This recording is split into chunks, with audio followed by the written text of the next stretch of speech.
ओम अज्ञानतिमिरान्धस्य ज्ञानाञ्जनशलाकया चक्षुरुन्मीलितं येन तस्मै श्रीगुरुवे नमः।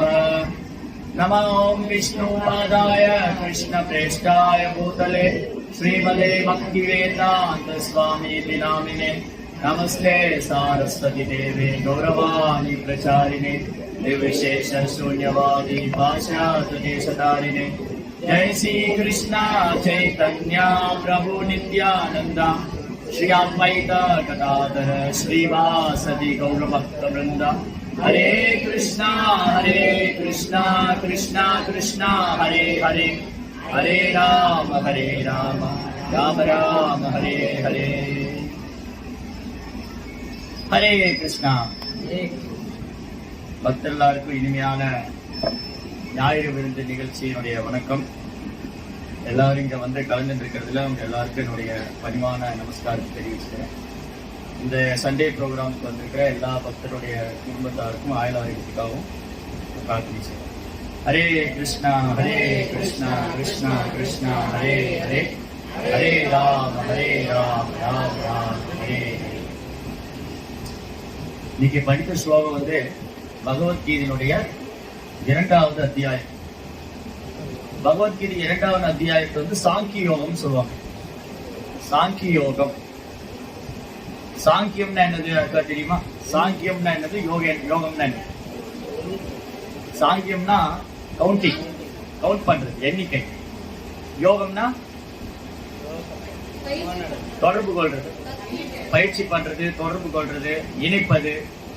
அப்போ சாங்கிய யோகம்னா நம்முடைய செயலால, பயிற்சினால, ஆன்மீக பயிற்சியின் மூலமா இறைவனோடு தொடர்பு கொள்றது. அப்போ சாங்கிய யோகங்கிறது இந்த அத்தியாயத்துல கிருஷ்ணர் ரொம்ப அழகா விளக்கி சொல்றார். உடலையும் ஆன்மாவையும் பிரித்து ஆராய்வு. உடல் எத்தகையது, ஆன்மா எத்தகையது? உடல் எத்தகையது?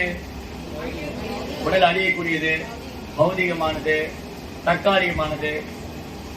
சரி, இந்த பௌதிகமான உடல் எத்தனை பொருட்களானது? 24 மூலக்கூறுகள். அதுல பஞ்சபூதம் 24 மூலக்கூறு, 5 பஞ்சபூதங்கள், 5 கர்மேந்திரியம், 5 ஞானேந்திரியம், 5 அருட்புலனுறு பொருட்கள், அப்புறம் மனம், புத்தி, அகங்காரம், அப்புறம் ஜடேற்கு 3. 24 மூலக்கூறுகள். இதை பற்றி ஆராய்வதுதான் சாங்கியம். இது எங்க வந்து முடியும்? பக்தி தொண்டுல வந்து முடியும். ஏன் இது பக்தி தொண்டுல வந்து முடியுது? இந்த 24 மூலக்கூறுகளும் மகத்தத்துவம் சொல்லி ஏதாவது புரியுதா? இந்த படைப்பின் ஆரம்பத்துல கிருஷ்ணா வந்து இந்த 24 மூலக்கூறுகளையும் படைக்கிறார். இந்த மகத்தத்துவம் யார்கிட்ட வந்தது? கிருஷ்ணா. அப்ப எங்க போய் முடியுது? பகவான். அப்ப பகவானுக்கு பக்தி தொண்டுதான், பகவானை உணர்வதுக்கு தான் சாங்கிய யோகங்கிறது, பகவானை உணர்வது. அப்ப பகவத்கீதையுடைய 2வது அத்தியாயம் கீதையின் உட்பொருள் சொல்றோம். ஒட்டுமொத்த பகவத்கீதையினுடைய நோக்கம் என்னங்கிறது 2வது அத்தியாயத்தில் சொல்றோம். ஆத்மானா என்ன, உடல்னா என்ன, இந்த பௌதிக இயற்கை என்ன, இதெல்லாம் சொல்லியிருக்கேன். கடைசியில கிருஷ்ணா பக்தி தொண்டு தான் இருந்தது அப்படின்னு சொல்றேன். சரி, அப்போ இந்த சாங்கிய யோகம் மூலமா, சரி, பகவத்கீதையில கிருஷ்ணரே நேரடியா சாங்கிய யோகம் சொல்றாரு. பாகவதத்துல யார் சொல்றா சாங்கிய யோகம்? கபில வாசுதேவர், son of Kapiladev, son of தேவகுதி. தேவகுதியின் புதல்வரான கபிலதேவர். அப்ப இனி ஒரு கபிலதேவர் இருக்காரு, அவர் நாத்திகர். அதனாலதான் பிரபுபாதர் வந்து எப்பவுமே கபிலதேவர் தேவகுதியின் புதல்வர், கபில வாசுதேவர், கபிலதேவர் தேவகுதியின் புதல்வர். இந்த கபிலதேவர் யாரு? தேவகுதியின் புதல்வர் கிருஷ்ணா, பகவான், பகவானுடைய அவதாரம். அதாவது பகவானுடைய நாலேஜ், துறவு, ரினன்சியேஷன், இதையெல்லாம் வெளிப்படுத்தினார். கபிலதேவர் வந்து துறவரம், உன்னதமான அறிவு, தூய பக்தி தொண்டு, இதெல்லாம் கற்றுக் கொடுக்கிறார். அப்போ பாகவதம், ஸ்ரீமத் பாகவதம் 3ஆம் ஸ்கந்தத்துல கபிலதேவர் சாங்கிய யோகத்தை விளக்கி சொல்லி அது மூலமா தூய பக்தி தொண்டை எஸ்டாப்ளிஷ் பண்ண, தூய பக்தி தொண்டை ஸ்தாபனம் செய்யறாரு. இப்படி சாங்கிய யோகம்னாலே உடலே ஆத்மாவை உணர்றதுதான். அவன் தான் அறிஞர், பகுத்தறிவாளன். நீங்களா சொல்றாங்க ராமதா பகுத்தறிவாளர்கள். யார் பகுத்தறிவாளன்? உண்மையான பகுத்தறிவாளன் யாருன்னா உடல் என்ன ஆத்மா என்னன்னு தெரிஞ்சிருந்தவனா. உடல் என்ன ஆத்மா என்னன்னு தெரியாதவன் பகுத்தறிவாளனே இல்லை, அவன் பைத்தியக்காரன். உடல் என்ன ஆத்மா என்னன்னு தெரியாதவங்க பைத்தியக்காரன். ஆனா மக்கள் நம்மள பைத்தியக்காரன் சொல்றாங்களே. என்னடா இவங்க நாம போட்டிருக்காங்க, ஹரே ராம ஹரே கிருஷ்ணா, பைத்தியமா இருக்காங்க. அப்ப நமக்கு பார்க்கும்போது அவங்க பைத்தியமா தெரியுது. அடடா இவங்க உடல் என்ன ஆத்மா என்னன்னு தெரியாம பைத்தியக்காரங்களா இருக்காங்களே. அதனாலதான் இங்க பிரபுபா அழகா சொல்றேன். யானிசா கிருஷ்ணா ரொம்ப அழகா சொல்லியிருக்காரு. பிரபுபாருக்கு அழகா விளக்கி வச்சிருக்காரு. யானிசா சர்வபூதானா, எல்லா உயிர்வாளிகளுக்கும் இரவு. இரவுங்கிறது இருள். இரவுங்கிறது இருள். இருள் அறியாமை குறிக்கும். யானிசா சர்வபூதானா தஸ்யாம் ஜாகிரதி சம்யமி யஸ்யாம் ஜாகிரதி பூதானி சானிசா பஷ்யதோ முனி. முனி முனி அப்படின்னா முனிவர். முனே முனிவர்னா யாரு? முனிவர்னா என்ன? முனிவர்னா என்ன தெரிஞ்சுட்டு இருக்கணும்? சரி, முனிவர்னா புலன்களை கட்டுப்படுத்துறவங்க. மனோவேகத்துல பிரயாணம் பண்ணும். மனோவேகம். அவங்க முனிவர் இங்கதான் உட்கார்ந்து இருப்பாரு. அவர் மனோவேகத்துல பிரயாணம் செய்வார். காற்றை விட வேகமா பிரயாணம் செய்வார். பந்தாஸ்து கோடி சதவஸ்திர சம்ரகம்யோ வாயோ ரதாசி மனசோ முனி பூங்கா. அங்க முனி வந்துச்சா? பந்தாஸ்து கோடி சதவஸ்திர சம்ரகம்யோ வாயோ ரதாபி மனசோ முனி பூங்கவா. காற்றை விட வேகமா முனிவர்கள் பிரயாணம் பண்ணுவாங்க. நிறைய முனிவர்கள் தான் இருக்காங்க. இந்த முனிவர்கள் என்ன பண்றாங்க? ரெண்டு விஷயம் இங்க சொல்லியிருக்கு.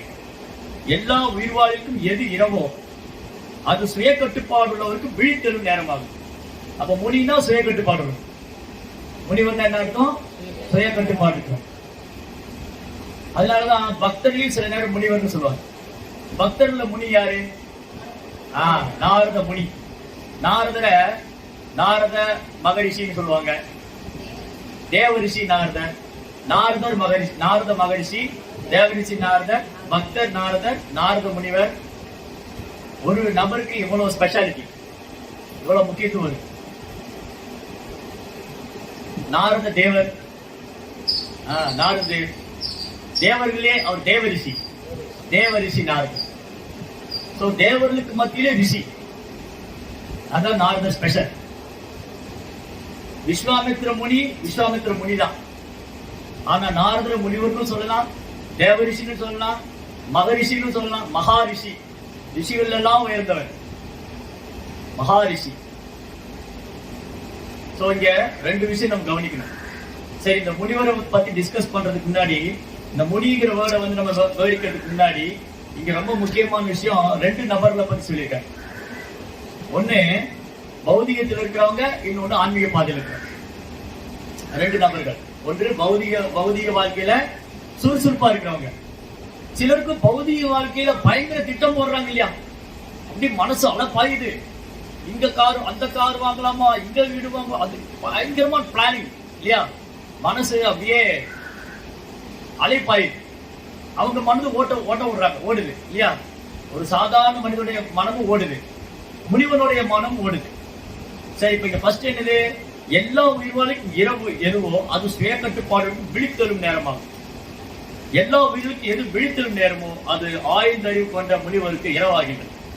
சரி, இப்ப என்னது? 20 விதமான அறிஞர்கள். பௌதிகத்திலே அறிஞர் இருக்காங்க. பிலாசபர்ஸ், டாக்டர்ஸ், டாக்டரேட் முடிச்சவங்க.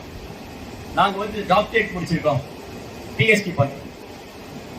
அறிவியல் அறிஞர்கள், கணித மேதைகள் இல்லையா? கணித மேதை, அறிவியல் அறிஞர், விஞ்ஞானி, நிறைய இருக்காங்க. 20 விதமான அறிஞர்கள். ஒரு அறிஞர் உடனுகர்ச்சிக்கான பௌதிக செயல் அறிவு பெற்றவர். இவங்க பாருங்க, விஞ்ஞானி திட்டம் மேல திட்டம் போடுவாங்க. இந்த கிரகத்துக்கு போலாமா, அந்த கிரகத்துக்கு போலாமா. இப்ப சமீபத்துல விஞ்ஞானி என்ன கண்டுபிடிச்சிருக்காங்க?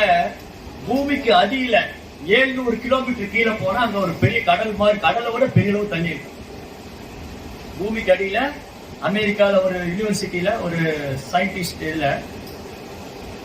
ரிசர்ச் சென்டர், விஞ்ஞான ஆய்வு கூடம், அமெரிக்காவில் இருக்கிற விஞ்ஞான ஆய்வு கூட எங்க கண்டுபிடிச்சிருக்காங்க, பூமியை வந்து உள்ள கீழே போயிட்டே இருந்தா 700 கிலோமீட்டர் கீழே போனா அங்க ஒரு படிவம் இருக்கு. அந்த படிவம் பெரும் இருக்கிற கடலோட 3 மடங்கு பெரிய அளவுல தண்ணி இருக்கு. சரி, அறிஞர் நாலேஜ் இருக்கா, இதை கண்டுபிடிக்கிறாங்க. அப்ப இவங்க திட்டம் எதுல இருக்கு, அங்க போய் தான் உயிர் வாழ முடியுமா? அது நல்ல தண்ணியா உப்பு தண்ணியா? அங்க உயிர்வாளிகள் இருக்காங்களா? சந்திர மண்டலத்தில் உயிர்வாளிகள் இருக்காங்களா? சந்திரத்தை சுத்தம் செய்து ராக்கெட் விடலாமா? சந்திரத்தில் வீடு கட்டி சந்திரத்தில் வீடு கட்டி சுத்தம் செய்ய சாலைகள் போட்டுருவோம். இந்த பாட்டு தெரியாதா? பரவாயில்ல, நல்லவங்க இருக்கீங்க. சந்திர மண்டலத்தை சுத்தம் செய்து சாலைகள் இட்டு வைப்போம். சந்திர மண்டலத்தை சுத்தம் பண்ணி சாலை போறதுக்குலாம் அவங்க அறிவு பயன்படுத்தி பிளான் போடுறாங்க. இவங்க அறிஞர்கள் தான். நிறைய பௌதிகமான கவிதை எழுதுறாங்க இல்லையா? பௌதிகமான கவிதை எழுதுறாங்க, பௌதிகமான விஷயத்தை ஆராய்ச்சி பண்றாங்க, வேட்டு கிரகத்துக்கு போற ஆராய்ச்சி பண்றாங்க. இவங்க எல்லாம் பகல்ல சுறுசுறுப்பா இருப்பாங்க. பகல்ல சுறுசுறுப்பா இருக்கிறது மட்டும் இல்ல, இரவும் சுறுசுறுப்பா இருப்பாங்க. டே நைட் ஒர்க் பண்ணுவாங்க. 24 hours ஷிஃப்ட் போட்டு வேலை பார்ப்பாங்க. தூங்காம வேலை பார்க்கறாங்க. ஆனா இவங்க தூங்குவாங்க. எப்ப தூங்குவாங்க? காலையில 3:30 மணி. அது நமக்கு பகல். நம்ம மங்களாருக்கு எத்தனை மணிக்கு வச்சிருக்கோம்? 4:30. அப்போ நம்ம விழிச்சிருக்கிற நேரம். அப்போ ஒரு ஆன்மீகவாதி விழிச்சிருக்கிற நேரம், பௌதிகவாதி அப்பதான் குறைக்க விட்டு தூங்கிட்டு இருப்பான். அப்படியே முடிச்சிருந்தாலும் ஏதாவது ஷிஃப்டில் வேலை பார்த்துருப்பான், அப்புறம் பகல்ல தூங்குவோம் இல்லையா? சோ அவங்க இக்னோரண்ட், அறியாமையில் இருக்காங்க. அறியாமை. அப்போ இருள் வந்து அறியாமையோட ஒப்பிடப்படும். சோ அதிகாலைங்கிறது பிரம்ம முகூர்த்தத்துக்கு 2 மணி நேரத்துக்கு முன்னாடி, சூரிய உதயத்துக்கு 2 மணி நேரத்துக்கு முன்னாடி அதிகாலை. ஆனா மக்களுக்கு என்னைக்கு அதிகாலை? 7 மணி 7:30 மணி தான் அதிகாலை. அது ஞாயிற்றுக்கிழமை வந்துச்சுன்னா 11:30 மணி தான் அதிகாலை, 12 மணி தான் அதிகாலை. இதுதான் பௌதிகவாதி. அவங்க பக்தர்கள் சுறுசுறுப்பா இருக்கிற நேரத்துல தூங்கிட்டு இருப்பாங்க. அவங்க சுறுசுறுப்பா இருக்கிற நேரத்துல பக்தர்கள் தூங்கிட்டு இருப்பாங்க. அவங்க எப்ப சுறுசுறுப்பா இருப்பாங்க? இரவினிலாட்டம் பகலில் தூக்கம், இதுதான் எங்கள் உலகம். அதான் அவங்க உலகம். இரவுல பூரா ஆட்டம், பகல்ல பூரா தூக்கம். இதுல வந்து டே நைட் மேட்ச் தான் போடுவாங்க இல்லையா? Day night match. சோ இது வந்து இதுதான் பௌதிகவாதிக்கும் ஆன்மீகவாதிக்கும் வித்தியாசம். பௌதிகவாதி அவங்க இரவுல சுறுசுறுப்பா இருப்பாங்க. அது ராட்சச குணம், அதான் தமோ குணம். பிரேத பூத பிசாசுகள் தான் இரவு சுறுசுறுப்பாரு. அதனாலதான் நம்முடைய கலாச்சாரம் என்னது? வேத கலாச்சாரத்துல வந்து மின்சாரம் கிடையாது இல்லையா? வேதிக் பீரியட்ல வேத கலாச்சாரத்துல மின்சாரம் இருந்துதான் இல்ல. அப்ப என்ன ஆயிடுச்சு? சூரியன் அஸ்தமிச்ச உடனே எல்லாம் அவங்கவுங்க அந்த எண்ணெய் தீபம் தான், நெய் தீபம் இல்ல, விளக்கெண்ணெய், அது நல்லெண்ணெய். அந்த நல்லெண்ணெயோட ஒளி, அந்த நல்லெண்ணெயோட ஒளி படும்போது உடம்புக்கும் நல்லது. அதை சுவாசிக்கிறது, அந்த விளக்குக்கு ஒளிக்கு கீழே இருக்கிறது. அதுவும் எத்தனை மணி வரைக்கும்? அது சாயந்தரம் பொழுது மட்டும்தான், சந்தியா வேலையில தான். அந்த சூரியன் அஸ்தமிச்சதும் எல்லாம் தூங்கிடுவாங்க. சூரியனுக்கு முன்னாடி எழுந்திருவாங்க. எப்ப இந்த மின்சாரம் வந்துச்சோ போச்சு, அவ்வளவு ரைட்டு. அப்புறம் மொபைல் வந்ததும் அதுவும் போச்சு. சோ இப்படி நம்ம என்ன ஆயிட்டோம்? கொஞ்சம் கொஞ்சமா இந்த விஞ்ஞான முன்னேற்றம், இந்த விஞ்ஞானிகள் பண்ண முன்னேற்றம் இல்லையா, இது பெரும்பாலும் நம்முடைய இயல்பான வாழ்க்கைக்கு தொந்தரவா தான் இருக்கு. இயல்பான வாழ்க்கைக்கு தொந்தரவு தான். சோ அதனால என்ன ஆயிடுச்சு? இந்த பௌதிகவாதிகள் இதுதான் சுறுசுறுப்பா இருக்காங்க. சுறுசுறுப்பா இருக்காங்க பௌதிக விஷயங்களை கண்டுபிடிக்கிறது. அதனால அவங்க என்ன பண்றாங்க? நைட்டு 12 மணி வரைக்கும் முடிச்சிருப்பாங்க. பக்தர்கள் 9:30 மணிக்கு தூங்கிடுவாங்க. சோ முனி அப்படின்னா பக்தர்களையும் குறிக்கும். ஒரு ஆன்மீகவாதி நேரமா தூங்கிடுவார். 9:30 மணி, மேக்சிமம் 10 மணி. ஒரு சராசரி மனிதனுக்கு தேவையான தூக்கம் 6 மணி நேரம். அப்ப 10 மணில பெட்ல தூங்கிட்டா 11, 12, 1, 2, 3, 4, 6 மணி நேரம். நான் பாரம் தூக்குறேன், பாறையை உடைக்கிறேன், மூட்டை தூக்குறேன்னா ஒரு 1/2 மணி நேரம் எக்ஸ்ட்ரா தூக்கி, 1/2 மணி நேரம் அல்லது 1 மணி நேரம். எப்படி பார்த்தாலும் மேக்சிமம் 5 o'clock மேல தூங்குறோம். இது ஆரோக்கியத்துக்கு உடலுக்கு நல்லது. இரவுல நேரமா தூங்கி பகல்ல நேரமா இருக்கிறது எவ்வளவுக்குள்ள இதை ஃபாலோ பண்றோமோ அது உடம்புக்கு நல்லது. அந்த டீப் ஸ்லீப், நல்ல உறக்கம், ஆழ்ந்த உறக்கம் நைட்டு 10ல இருந்து 12 வரைக்கும் தான். அந்த நேரம் தான் நம்ம பிஸியா இருக்கும். இந்த பௌதிகவாதி அந்த நேரத்துல பிஸியா இருப்பாங்க. பப்பு ஹப்பு பாரு கீரெல்லாம் போவாங்க. நைட் ஷோ போவாங்க. நைட் ஷோ போவாங்க. அப்ப தூக்கம் கெட்டு போகும், உடம்பு கெட்டு போகும். இப்ப அதெல்லாம் அவசியமே இல்லையே, எல்லாம் மொபைல்லயே வந்துச்சே, நாங்க வீட்டுல இருந்தே பாத்துக்கிறோம் இல்லையா? சோ இப்படி பௌதிகவாதிகள் பௌதிக முன்னேற்றங்கிற பேர்ல அவங்க என்ன பண்ணிடுறாங்க, ஆன்மீகவாதிக்கு ஆப்போசிட் ஆயிட்டாங்க. இது ரெண்டுமே ஒரே நேர்கோட்டுல போகாது. பௌதிகம் ஆன்மீகம் ரெண்டுமே ஒரே நேர்கோட்டுல போகாது. ரெண்டு இடத்துக்கு போக முடியாது. ஒண்ணு பௌதிகத்துல அவன் மும்மரமா இருக்கா, ஆன்மீக பாதிக்கு வர மாட்டான். ஆன்மீகத்தில் மும்மரமா இருக்கிறவங்க பௌதிக பாதிக்கு போக மாட்டாங்க. அப்ப நாங்க கிரகஸ்தலா போயிட்டுமே என்ன பண்றது, அதை பேலன்ஸ் பண்ணணும். பௌதிக வாழ்க்கையை எப்படி கிருஷ்ண உணர்வா மாற்றுறது, கிருஷ்ணனுக்காக செயல்படுத்துறது. அதனால இங்க இங்க வித்தியாசம் என்னன்னா, பௌதிகத்திலயும் அறிஞர்கள் இருக்காங்க. ஆனா அவங்க அறிவு, அவங்க துறவு, அவங்க தியாகம் எல்லாம் புலனுணர்ச்சியை மையமா வச்சிருக்கு. எதோ மையமா வச்சிருக்கு, பௌதிகவாதி புலனுணர்ச்சிக்கான பௌதிக செயல்களில் ஈடுபடும் அறிவுப்பட்டவர் அவர் ஒருவர். இனி ஒருத்தர் ஆன்மீகவாதி முனிவர். விஸ்வாமித்திரரும் முனிவர் தான், நாரதரும் முனிவர் தான். ஆனா என்ன வித்தியாசம், விஸ்வாமித்திரரும் முனிவர் தான், நாரதரும் முனிவர் தான். ரெண்டு பேரும் ஆன்மீகவாதி தான். விஸ்வாமித்திரரும் 4 விதிமுறை கடைபிடிக்கிறார். மது அருந்துவதில்லை, மாமிசம் சாப்பிடுவதில்லை, தகாதுறவு பண்றதில்லை, சூதாடுறதில்லை, அதிகாலை எழுந்திருச்சுவாரு, தவம் பண்றாரு, குறைந்த நேரம் தான் தூங்குறாரு, கடுமையான விரதம் இருக்காரு. நாரத முனிவரும் எல்லா விதிமுறையும் கடைபிடிக்கிறார். என்ன வித்தியாசம்,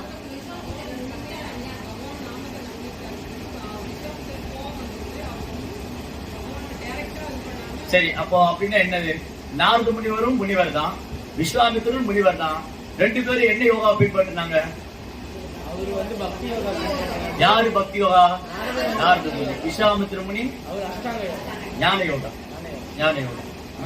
விஸ்வாமித்திர முனி ஞான யோகா, நாரத முனி பக்தி யோகா. அப்ப ஏன் விஸ்வாமித்திர முனிவரோட நாரத முனி உயர்ந்தவர், ஏன்னா நாரத முனிவர் தன் மனதை பகவானுடைய தாமரை பாதங்களை பதிவு செய்தார்.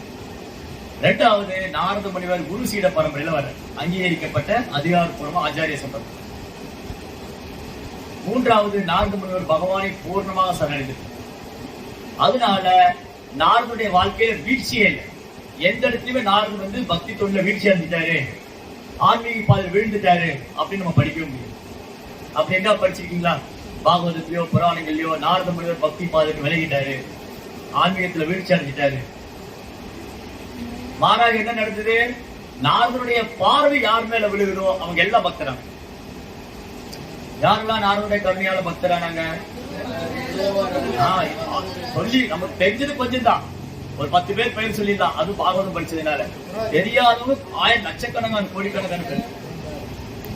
துருவ மகாராஜ், பிரகலாத் மகாராஜ், மிருகாரி, வால்மீகி, சித்திரகேது, வியாசர், அப்புறம் பிரியவர்தராஜா, நிறைய பேர், பாண்டவர்கள். யாரெல்லாம் நாரதுடைய சங்கத்துல வராங்களோ அவங்க எல்லாம் தூய பக்தராகும். ஆனா விஸ்வாமித்திரர் முனிவர் தான், அவரும் ஆன்மீக பாதை தீவிரமா பயிற்சி பண்றவர் தான். ஆனா அவருடைய பாதை கடினமானது. கிளேஷோ அதிகரஸ்தேசா அவ்யக்தா சத்தேதசா அவ்யக்தாகி கதிர்தூக்கம். விஸ்வாமித்திரரும் இறைவனை தான் அடைய முயற்சி பண்றாரு. ஆனா அவர் கடினமான பாதையை தேர்ந்தெடுத்தாரு. அதனால அவர் நிறைய முறை வீழ்ச்சி அடைந்தார். தொடர்ந்து முயற்சி பண்ணாரு, வீழ்ச்சி அடைந்தார். ஆனா நாரத முனிவர் தன்னுடைய தாமரை திருப்பாத்தி பகவானை பக்தர்கள் நிறுத்தினதுனால அவர் தூயப்பட்டார். அவர் பாதையில வீழ்ச்சியே கிடையாது. அதான் அந்த சம்பிரதாயத்துக்கு தான் பிரபுபாதம், பிரம்ம மாத்வ கௌடிய வைஷ்ணவ சம்பிரதாயம். இந்த சம்பிரதாயத்துல பிரபுபாதம் இருந்ததுனால பிரபுபாதம் நமக்கு சொல்லிக் கொடுக்கிறாரு எப்படி நாரத முனியோட இன்ஸ்ட்ரக்ஷனை ஃபாலோ பண்றது, எப்படி நாரதனுடைய அடிச்சுவட்டியை பின்பற்றுவது, எப்படி அவர் உபதேசங்களை பின்பற்றுவது. அப்ப இந்த ஸ்லோகம் எப்படி பக்தர்கள் பின்பற்றுறது, இந்த ஸ்லோகம் எப்படி பக்தர்கள் பின்பற்றுறது, ஞானிசா சர்வபூதானாம் தஸ்யாம் ஜாகிரதி சம்யமி. தானி யாசாம் ஜாகிரி சம்பூதானி தானிசா பஷ்யதோமி. அப்ப என்ன பண்ணக்கூடாது? பௌதிகவாதிகள் பண்ணக்கூடிய விஷயங்களை நம்ம பண்ணக்கூடாது. ஆனா நம்ம பண்ற விஷயங்களை பௌதிகவாதி பண்ணலாம். அப்படின்னா என்ன அர்த்தம்? நான் பௌதிகவாதியோட சங்கம் வச்சு கொள்ளக்கூடாது. ஆனா பௌதிகவாதிகளை பார்க்கும் போது அவங்க பக்தி தொண்டுக்கு வரணும். அவங்களுக்கு வாய்ப்பு கொடுக்கணும் கிருஷ்ணனுக்கு சேவை பண்றது. அதுதான் பிரபுபாத் கற்றுக் கொடுத்தார். பிரபுபாத் வந்து கலியுகத்து நாரத முனிவர் என்ன பண்ணாரு? அவருக்கு தங்குற இடமே இல்லை.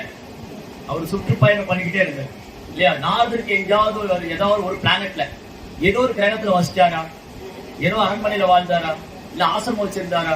குடிசை வச்சிருந்தா? ஒண்ணுமே கிடையாது. அவர் அப்படியே பாடிட்டே போவார். கையில வீணை வச்சுட்டு, மகதிங்கிற வீணை நாரதருக்கு, அதை வச்சுட்டு பாடிட்டே இருப்பார். ஜெய் ராதா மாதவ குஞ்ச பிஹாரி பவிஜன வல்லப ஜீவரதாரி அப்படின்னு பகவான் புகழ் பாடிட்டே இருப்பார். அந்த மாதிரி பிரபுபாதத்துக்கு எங்கேயாவது வீடு இருந்ததா? பிரபுபாத் எங்கேயாவது தங்கினாரா? பிரபுபாதுக்கு ஏதாவது அரண்மனை இருந்ததா? ஆனா சீடர்கள் தான் ரெடியா இருந்தாங்க. அமெரிக்கால ஒரு தங்க கோயில், golden temple, west Virginia, new Vrindavan, அங்க பிரபுபாதுக்கு தங்கத்திலேயே ஒரு சிம்மாசனம் பண்ணாங்க. பிரபுபாத் அழைத்து, நீங்க எங்கேயே தங்கிங்க, எங்க கூட இருங்க. பிரபுபாட்ட கேட்டாங்க, சரி அப்ப நீங்க எங்கதான் இருக்கணும்? அந்த விருந்தாவனத்துல நான் ஒரு சின்ன ஒரு ஓட்டு வீடு, அது ஒரு சின்ன ஒரு 8-10 ரூம் கூட இருக்கு. ஒரு 5-6 அடி தான் இருக்கு அந்த ரூம். இப்போ இருக்கு ராதா தாமோதர் கோயில்ல. அங்க உட்காந்து பிரபாடி ரூம்ல இருந்து பார்த்தா ரூபமோசாமி சமாதி வந்து தெரியும். அங்கதான் இருக்கணும்னு ஆசைப்படுறேன்னு சொன்னேன். அதான் முனி, அதான் பக்தர். எளிமையான வாழ்க்கை, உயர்வான சிந்தனை. சரி, அப்படின்னா இது எல்லாமே பௌதிகம் தானே? இந்த social media, internet, WhatsApp, Facebook, Twitter இதெல்லாம் பௌதிகம் தானே? இதை வெறுத்துடலாமா? நோ. இதை எப்படி என்ன பண்ணலாம்? கிருஷ்ணனுடைய சேவைக்காக பயன்படுத்தும். இன்னைக்கு சமுதாயத்துல இதைத்தான் நிறைய பேர் பௌதிகவாதிகள் இதைத்தான் விரும்புறாங்க. பௌதிகவாதி என்ன விரும்புறாங்க? பேஸ்புக்ல என்ன வந்திருக்கு, அந்த செல்ல நோண்டிக்கிட்டே இருப்பாங்க. பேஸ்புக்ல என்ன வந்திருக்கு, வாட்ஸ்அப்ல யார் மெசேஜ் போட்டிருக்கான், இதெல்லாம் பார்த்துட்டு இருக்கு. அப்ப பக்தர் என்ன பண்றாங்க? அதுலயும் மெசேஜ், அது இதுலயும் வந்துட்டாங்களா இவங்க? இந்த பக்தர் இதுக்குள்ளேயே வந்துட்டாங்க. பேஸ்புக்ல பிரபுபாவுடைய கதைகள், கிருஷ்ணாவுடைய கதைகள், பகவத்கீதை, பாகவதம், அப்புறம் வாட்ஸ்அப்ல, ட்விட்டர்ல. கிருஷ்ண பக்தியை பிரச்சாரம் செய்யறதுக்காக பயன்படுத்தும். கிருஷ்ண பக்தியை பிரச்சாரம் செய்யறதுக்கா இல்லையா? கத்தி இருக்குல்ல, கத்தி வந்து ரொம்ப ஆபத்தான கத்தி, கத்திரிக்கோள், இது ரொம்ப ஆபத்தான. அது வந்து ஒரு கசாப்பு கடைக்கார கையில கிடைக்கும். அவன் என்ன பண்ணுவான்? ஒரு கசாப்பு கடைக்கார கத்தியோ கத்திரிக்கோளோ கொடுத்தா அவன் கோழி ரெக்கையை வெட்டுவான், ஆடு வெட்டுவான், மீன் வெட்டுவான் இல்லையா? அதே கத்திரிக்கோளும் ஒரு டாக்டர் கையில கிடைச்சா இல்லையா? ஒரு கசாப்பு கடைக்கார கோழியோட வயிற்று கிழிக்கிறான், அது இறந்து போயிடு. டாக்டரும் ஒரு பேஷண்டோட வயிற்று கிழிக்கிறாரு, ஆனா அவர் படைச்சிடுறாரு இல்லையா? இதுதான் டிஃபரன்ஸ் இல்லையா? அதே கத்திரிக்கோள் கத்தி தான் டாக்டர் கையில இருக்கும்போது ஒரு உயிர் காப்பாற்றப்படுது, கசாப்பு கடைக்காரர் கையில இருக்கும்போது ஒரு உயிர் கொல்லப்படுது. அந்த மாதிரிதான் அந்த சமூக வலைதளம், சோசியல் மீடியாலாம், அந்த பேஸ்புக், வாட்ஸ்அப் எல்லாம் பக்தர்கள் பக்திக்காக பயன்படுத்திக்கிட்டா அது டாக்டர் கையில உள்ள மாதிரி. இல்ல கொஞ்சம் அந்த பக்கம் விழுத்துட்டோம், அவ்வளவுதான், அது கசாப் கடைக்கார போன மாதிரி, கசாப் கறிக்குள்ள போன மாதிரி. அதான் பேலன்ஸ் பண்ணும். அப்போ இதெல்லாம் எப்படி பயன்படுத்துறது? என்னுடைய நேரம், இங்க சொன்னது டைம் மேனேஜ்மெண்ட் பத்தி கிருஷ்ணர் சொல்லித்தாரு. நேரத்தை எப்படி நிர்வாகம் பண்ணணும் கிருஷ்ணர் சொல்லித்தாரு. எல்லாரும் உறங்க நேரத்துல பக்தர் எடுத்து ஹரே கிருஷ்ணா சொல்லிட்டு இருக்காரு. ஹரே கிருஷ்ணா ஹரே கிருஷ்ணா கிருஷ்ண கிருஷ்ணா ஹரே ஹரே, ஹரே ராம் ராம ராம் ஹரே. நேற்று கூட ஒரு மாதாஜி சொல்லிட்டு இருந்தாங்க, இங்க வந்திருந்தாங்க. நாங்க காலையில 5 மணிக்கு வீட்டுல பூஜை பண்ணா பக்கத்து கூட எட்டி பாக்குறாங்க, என்ன இந்த நேரத்துல மணி அடிக்கிறாங்க. எங்க தூக்கமே போயிடுச்சு. 5 மணிக்கு மணி அடிச்சுட்டு இருக்காங்க. அவங்களாவது பரவாயில்ல, 5 மணிக்கு மணி அடிச்சாங்க. நான் வீட்டுல 4 கால் தூங்கிடுச்சு. எங்க அம்மாவே கேட்டாங்க, என்னடா இப்ப எல்லாம் பூஜை பண்ணிட்டு இருக்கேன். அப்புறம் தோசை சுட்டு வச்சுட்டு சாப்பிட வேண்டாம். நான் சொன்னேன், பகவானுக்கு கொடுக்கணும். பகவானுக்கு கல்கட்டு தானே கொடுப்பாங்க, தோசை இல்லாம கொடுப்பாங்க இல்லையா? அப்புறம் இட்லி தோசை எல்லாமே பகவானுக்கு கொடுப்பாங்க. இதுதான் பக்தர் என்ன பண்றாங்க, தன்னுடைய நேரத்தை வந்து பகவானுக்காக செலவு பண்றாங்க. அப்போ பார்த்தா வித்தியாசம் ஒண்ணும் இல்லை. பௌதிகவாதி சாப்பிட்றான், நாமளும் சாப்பிட்றோம், அவங்களும் தூங்குறான், நாமளும் தூங்குறோம், எல்லாம் பண்றோம். ஆனா நமக்கு கிருஷ்ண உணர்வோட பண்றோம். கிருஷ்ண உணர்வுள்ள நபருக்கு பௌதிகவாதிகள் பிஸியா இருக்கிறதுல அவங்க போக மாட்டாங்க. அந்த நேரம் அவங்க பக்தியில பிஸியா இருக்காங்க. ஏன்னா அவங்க அறியாமையில் இருக்காங்க, இவங்க ஆன்மீக அறிவோட இருக்காங்க. அதனாலதான் பகவானுடைய லீலைகளை பற்றி கேட்பது, பாடுவது, நினைவில் கொள்வது எல்லோரும் ரொம்ப முக்கியம். நாம ஜபிக்கிறது, ஹரே கிருஷ்ணா கிருஷ்ண கிருஷ்ணா ஹரே ஹரே, ஹரே ராம் ராம ராம் ஹரே. அதான் மார்னிங் ப்ரோக்ராம். இந்த காலை நிகழ்ச்சி வந்து ரொம்ப ரொம்ப முக்கியம். பிரபுபாதர் வந்து தவிர்க்கவே கூடாது. யார் ஒருத்தர் வந்து காலை நிகழ்ச்சி, காலையில ப்ரோக்ராம் பண்றோம் இல்லையா, மங்களார்த்தி, துளசி ஆர்த்தி, நரசிம்ம பிரேயர், தர்ஷனார்த்தி, பாவதம் கிளாஸ், இதெல்லாம் அட்டன் பண்ணலையா அவங்க வந்து நோய்வாய்ப்பட்டவங்க சொல்லுவோம். டிசீஸ், ஸ்பிரிச்சுவலி டிசீஸ் கண்டிஷன், ஆன்மீகத்தில் நோய்வாய்ப்பட்டவங்க. அப்ப ட்ரீட்மெண்ட் தேவை, ட்ரீட்மெண்ட் தேவை. அதனால இந்த பௌதிகவாதிகளுடைய சேர்றதுல ரொம்ப கவனமா இருக்கு. ஏன்னா அவங்க உலகமே வேற. இப்ப நம்ம பாடின மாதிரி தான், அவங்க உலகமே வேற. அதனால பௌதிகவாதி வெறுக்கணுமா? வெறுக்க கூடாது, யாரையும் வெறுக்க கூடாது. ஏன்னா டிவோட்டி என்ன சொல்லி கிருஷ்ணா என்ன சொல்றாரு, ஒரு பக்தர்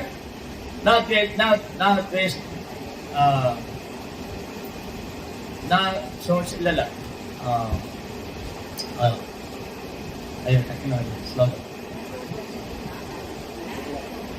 யாரையும் வெறுக்க மாட்டாரு, யாருமே பொறாமை கொள்ள மாட்டாரு. இல்ல இல்ல கல்ச்சா பண்ணுவோம். இல்ல சரி, எனிவே ஒரு கிருஷ்ண பக்தர் வந்து யாரையும் வெறுக்க மாட்டாரு, யார் மேலேயும் பொறாமை கொள்றது இல்ல, யாரையும் வந்து விளக்குறது இல்ல. 12.16 பாருங்க. அத்வேஷ்ட சர்வபூதானாம், எஸ், அத்வேஷ்ட சர்வபூதானாம் மைத்ர கருணேவச்ச நிர்மமோ நிரங்காரா சமதுக்க சுபக்ஷமி சந்துஷ்ட சபதம் யோகி யதாத்மா திடநிச்சயக வையர்பித மனோபுத்தி மாமே வைசம்சி. அத்வேஷ்டா, வேஷம்னா வெறுப்பு. நாரத முனிவர் ஐயோ இந்த மிருகாரி ஒரு கொடூரமான வேடன் வெறுத்திருந்தா மிருகாரி டிவோட்டியா இருக்க மாட்டார். பிரபுபாதர் வந்து அமெரிக்காவில் இருக்கிறவங்க எல்லாம் குடிகாரங்க, போதைப் பொருள் போட்டிருக்காங்க நினைச்சிருந்தா அவங்க பக்தரா இருக்க மாட்டாங்க இல்லையா? ஆமா, நம்மளும் பக்தரா இருக்க மாட்டோம். நம்ம பக்தராக முயற்சி பண்ணிட்டு இருக்கோம். அது பிராக்டிசிங் டிவோட்டி. நம்ம வந்து அப்பரசன்டீஸ் இல்லையா, அப்பரண்டீஸ் பயிற்சி வெற்றி அப்பரசன்டீஸ். இது நம்ம டிவோட்டி ஆகல. டிவோட்டியோட லட்சணம் என்னது? அது ஃபர்ஸ்ட் லட்சணமே இதுதான், அத்வேஷ்ட சர்வபூதான். சர்வபூதானா மனுஷங்கிட்ட மட்டும் இல்ல, எல்லா உயிர்வாதிகளும் எடுக்கணும். ஒரு எறும்பை கண்டாலே இறக்கப்படணும், ஒரு எறும்பை கண்டாலே இறக்கப்படணும். அதுதான் அத்வேஷ்ட சர்வபூதான். அப்படி இருக்கும்போது ஒரு கிருஷ்ண பக்தர் எப்படி பௌதிகவாதி வெறுப்பாங்க? சில நேரங்கள்ல இந்த பௌதிகவாதிகளை பார்க்கும்போது பக்தர்களுக்கு வெறுப்பு வந்து, வைஷ்ணவர்களுக்கு. அதனால என்ன பண்றாங்க, பிரச்சாரம் பண்ண விட்டுறாங்க. இந்த பௌதிகவாதிகளுக்கு போய் சேர்றதா, அவங்க கண்டாலே எனக்கு பிடிக்கல அப்படின்னு சில நேரங்கள்ல சில சம்பிரதாயத்துல பிரச்சாரம் பண்ண விட்டுறாங்க. ஆனா பிரபுபாடி நோக்கம் அதல்ல, சைதன்யம் அப்படி நோக்கம் அதல்ல. அந்த பௌதிகவாதிகளுக்கும் கருணை காமிக்கிறதுதான். ஒரு சன்னியாசி பௌதிகவாதி கூட சேரக்கூடாது. ஆனா பிரபுபாத் வந்து அமெரிக்கா போன ஒரு சன்னியாசி பௌதிகவாதியோட பழக்கூடாது. சைதன்ய மகாபிரபு பிரதாப ராஜா கருணை கொடுக்கிறாரு. அதனால நித்யானந்த பிரபு ஜெகாய் மதாயை பார்த்து கருணை கொடுத்தாரு. வைஷ்ணவா பரதுக்கு துக்கி கிருபா கருணை உண்டு. அதனால இங்க முக்கியமான பாயிண்ட் என்னன்னா, பௌதிகவாதிகளுக்கும் ஆன்மீகவாதிக்கும் பொருந்தாது, ரெண்டும் நேர்மாறு. ஸ்டில் ஆன்மீகவாதி ஒரு படி மேல போய் ஒரு கிருஷ்ண பக்தர் ஆகும் போது அவர் வந்து எல்லாரும் மேலேயும் அன்புதான், யாருமே வெறுக்கூடாது. இவன் தகுதி உள்ளவன், இவன் தகுதி அல்லாதவன். அப்படி ஒருவேளை ஆன்மீக குருவோ பிரபுபாதரோ பார்த்திருந்தா இன்னைக்கு யாருமே கிருஷ்ண பக்தி பயிற்சி பண்ண முடியாது. சைதன்ய மகாபிரபு பார்த்திருந்தா, அன்னைக்கு நம்ம சைதன்ய மகாபிரபு பத்தி பேசிட்டு இருக்கோம். சைதன்ய மகாபிரபு ஒருவேளை இவங்கெல்லாம் பாதிக்க கலியுகத்துல இவங்களால பக்தியே பண்ண முடியாது அப்படின்னு நினைச்சிருந்தா அவர் அவதாரமே பண்ணிருப்பார். அதுதான் கருணை வாய்ந்த அவதாரம். அந்த லைன்ல சைதன்ய மகாபிரபு லைன்ல நித்யானந்த பிரபு, அத்வைத ஆச்சாரியர், ஹரிதாஸ் தாக்கூர் எல்லாம் ரொம்ப கருணையோட எந்த ஒரு வேறுபாடும் பார்க்காம எல்லாருக்கும் கிருஷ்ண பக்தி கொடுத்தாங்க. அதனால நாம கூட ஒரு காலத்துல பௌதிகவாதியா இருந்தவங்க தான். நாம கூட ஒரு காலத்துல பௌதிகவாதியா இருந்தவங்க தான். ஆனா இன்னைக்கு பிரபுபாவுடைய கருணையான பக்தி தொண்டை பயிற்சி பண்றோம். அப்ப எனக்கு வாய்ப்பு கிடைச்சது, நான் என்ன பண்ணணும், இதை பயன்படுத்திட்டு மற்றவங்களுக்கு வாய்ப்பு கொடுக்கணும். சரி வாங்க, இல்லைங்க ஞாயிற்றுக்கிழமை எங்க வீட்டுல அது சமைச்சிருவாங்க, என்ன பண்றது, பரவாயில்ல சாப்பிட்டு வாங்க, பரவாயில்ல. இல்ல ஞாயிற்றுக்கிழமை ஒரு நாள் தான் இருக்கு, அந்த ஒரு நாள் ஒரு 2 மணி நேரம் கிருஷ்ணருக்காக கொடுங்க. ஒரு மேட்னி ஷோ பார்த்துதான் நினைச்சுக்கோங்க. நீங்க மேட்னி ஷோ போனா யாரும் உங்களுக்கு சாப்பாடு தான் தர மாட்டாங்க. இங்க பாருங்க சாப்பாடு கொடுக்குறாங்க. மேட்னி ஷோல இன்டர்வல் விடுவாங்க, அப்ப பாப்கேனே 200 ரூபாய்க்கு விற்பாங்க. இங்க குலோப் ஜாமுனே ஃப்ரீயா தராங்க. இல்லையா? அங்க என்ன கதை சொல்றாங்க, இங்கேயும் கதை சொல்லுவாங்க. ஒரு ஹீரோ ஹீரோயின் இருந்தாங்க. ஆமா, இங்க ராமரும் சீதையும் இருந்தாங்க. வில்லன் வந்து ஹீரோயினை கடத்திட்டு போயிட்டாரு, ராவணன் வந்து சீதையை கடத்திட்டு போயிட்டாங்க. அப்புறம் ஹீரோக்கு ஒரு நண்பர் இருந்தாரு. ஆமா, ஹனுமன் நண்பரா இருந்தாரு, சுக்ரீவன் வந்து நண்பரா இருந்தாரு. அந்த ஹீரோ வந்து முன்னாடி ஹீரோயினை டியேட் பண்ணாரு. ஆமா, ராமரும் சீதையும் வனவாசத்தும் போது சந்தோஷமா இருந்தாங்க. அதுக்கப்புறம் என்ன பண்ணாங்க, ஹீரோ வில்லனுக்கு அடுத்து தேடி போனாரு. ஆமா, ராமர் சீதைக்கு அடுத்து தேடி போனாரு. கடைசியில் பெரிய சண்டை நடந்தது. ஃபைட்டா, அதுல சினிமானுக்காக டூப்பெல்லாம் இல்ல, இது நேச்சுரல் ஃபைட்டு. சினிமானுக்காக எல்லாம் சிஜி ஒர்க்கு. பாகுபலின்னு ஒரு படம் வந்தது, அவ்வளவு சிஜி ஒர்க்கு, ஒண்ணுமே உண்மை இல்லை. ஆனா ராமாயணம் உண்மை.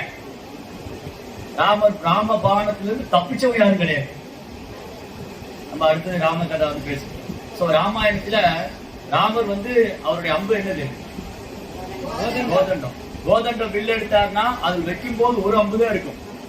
அது 4 இழுத்து அது விட்டா அது 4, 8, 16, 100, 1000 அம்புகள் போய் எதிரிகளை தாக்கும். கரதூஷனா ராமர் தனியாரின் வதம் பண்ணு. எவ்வளவு ராட்சச சேனைகள், 18,000 ராட்சச சேனைகள், 1, 2 இல்ல, 18,000 ராட்சசன். தேவர்களுக்கே சவால் விடுறோம். ஓ இங்க போயிட்டு இருக்கேன். ஓ அப்படியா, இங்க காதல் இருக்கு, இங்க சண்டை இருக்கு, இங்க நட்பு இருக்கு, அன்பு இருக்கு, உறவு இருக்கு, எல்லாமே இருக்கு. இதான் இவ்வளவு காலங்காலமா சினிமா எடுத்துட்டு இருக்கேன். ஆமா, ஆட்ட பாட்ட கொண்டாட்டம் எல்லாம் இருக்கு, விருந்தும் இருக்கு. ஆனா நீங்க சினிமா தேட்டர்ல போய் பணம் காசு கொடுத்து வீணா போனதான் மிச்சம். கடைசியில் ஐயோ அந்த படம் சப்ப படம் ஆயிடுச்சு, இந்த மொக்க படம். என்னைக்காவது ராமாயணம் மொக்கையா இருக்குன்னு யாராவது சொல்லியிருக்காங்க? சொல்லவே முடியாது. பௌதிகவாதியை உட்கார வச்சு ராமாயணம் கேட்க வச்சாலும் அவன் மனசு வந்து கல்லா இருந்தா கடைஞ்சு போயிருக்கு, புரியுது? அதனால இந்த ரியாலிட்டி ஷோ இங்க உண்மையா நடக்குது, சும்மா ரீலோட் இல்ல. அதனால இந்த மாதிரி கதைகளை கேட்கறதுல பக்தர்கள் ஆர்வம் இருப்பாங்க. இப்படி பக்தர்கள் விழித்திருக்கும் நேரம், அப்ப பக்தர்களுக்கு நேரம் ரொம்ப முக்கியம். 8 8 உனது வாழ்க்கையை பிரிச்சுக்கோ. நீ எந்த இடத்துல இப்ப இருக்க தெரிஞ்சுக்கோ. அப்ப ஒரு நாளைக்கு எத்தனை மணி நேரம்? 24 நேரம். 8 8 8 3 8 24. ஒரு 8 மணி நேரம் வந்து என்னுடைய சாதனா, நம்ம பண்ணக்கூடிய சாதனா. எவ்வளவு நேரம் சாதனைக்கு ஒரு பக்தரும் சாதனா பண்றதுக்கு 8 மணி நேரம் ஒதுக்கணும். 8 மணி நேரத்துக்கு என்னங்க சாதனா இருக்கே? சாண்டிங் எவ்வளவு நேரம் ஆகுது? 2 மணி நேரம். புக்கு படிக்க 1 மணி நேரம். பாகவதம் கிளாஸ் நம்ம 4 மணி நேரம் ஆயிடுச்சா? அப்புறம் பகவானுக்கு பூ கட்டுறது, ஆரத்தி பண்றதுக்கெல்லாம் ஒரு 2 மணி நேரம் வச்சுக்கோங்க. வீட்டுல ஒரு துளசி ஆரத்தி, எல்லா ஆரத்தி எல்லாம் பண்ற 2 மணி நேரம். அப்ப எவ்வளவு ஆச்சு? 6 மீதி 2 மணி நேரம் சாப்பிடுறது, தூங்குறது, பல்லு விளக்குறது, துணி துவைக்கிறது முடிச்சுதா? இது 8 மணி நேரம். அடுத்த 8 மணி நேரம் ஒரு 8 மணி நேரம் சாதனா, அடுத்த 8 மணி நேரம் உழைப்பு, அடுத்த 8 மணி நேரம் ரெஸ்ட், 6 மணி நேரம் தூக்கம், பகல் ஒரு 1/2 hour அங்கங்க போற, வெளியே வர, யாராவது நண்பர்கள் வந்தாங்க பேசணும், அப்படி இப்படி அது 2 மணி நேரம் போயிடும். டோட்டலா ஆச்சு 24 மணி நேரம். இதுதான் முனி. கலியுகத்துல இதுதான் பாசிபிள். இல்ல நான் போய் மரத்துக்கடி தலையில் முடிவு பிராக்டிஸ், அதெல்லாம் பண்ண முடியும். விஸ்வாமித்திர மாதிரிலாம் ஆக முடியாது, அப்படி ஆனாலும் ரீச் அடைஞ்சிடும். அதுக்கு பேச ப்ரோப்பாரை ஃபாலோ பண்ணிட்டு இது ரொம்ப ஈஸியான வழி. அதனால நம்ம வாழ்க்கை எவ்வளவு பிடிச்சிக்கணும், 24 3 24 8 மணி நேரம் சாதனாவுக்கு, 8 மணி நேரம் உழைக்கிற ஒர்க் பண்றது. நான் தான் வேலைக்கே போறதில்லை, வீட்டுல சும்மா இருக்கேன். வீட்டு வேலை இருக்கேன், வீடை கூட்டணும், பெருக்கணும், கிச்சனை சுத்தப்படுத்தணும், ஒட்டடையெல்லாம் அடிக்கணும், பசங்க துணியை துவைக்கணும், ஏன் துணியை துவைக்கணும், பாத்திரம் கழுவணும், சமைக்கணும், அதுவும் வேலை தானே. கரெக்ட் ஆயிடுச்சா? அது 8 மணி நேரம் போச்சா? அடுத்த 8 மணி நேரம் 6 மணி நேரம் தூக்கம். அப்ப மொபைல் பார்க்க யாருமே இல்லையே, இருக்காது. அது ரெஸ்டாரண்ட் மாதிரி அதை அட்ஜஸ்ட் பண்ணி 1/2 மணி நேரம் பார்த்துருக்கேன். டைம் ஆயிடுச்சா? அப்போ கிளாஸ் டைம் முடிச்சு.